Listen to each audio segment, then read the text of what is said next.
Aamuyöllä pieni veli syntyi junassa. What? This is getting deeper than I thought it was gonna be. Se oli ryppyin ja vielä silmät ummessa. Lata toivot taivaan mannaa, kuumaa kauravelliä. Tahtoivat he meitä poloisia vielä helliä. Wow.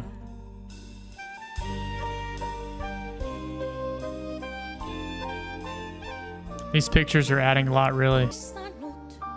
Karjalaisten elon tahtoa ei sota suistanut. Asemalla evakoita junaan lastattiin.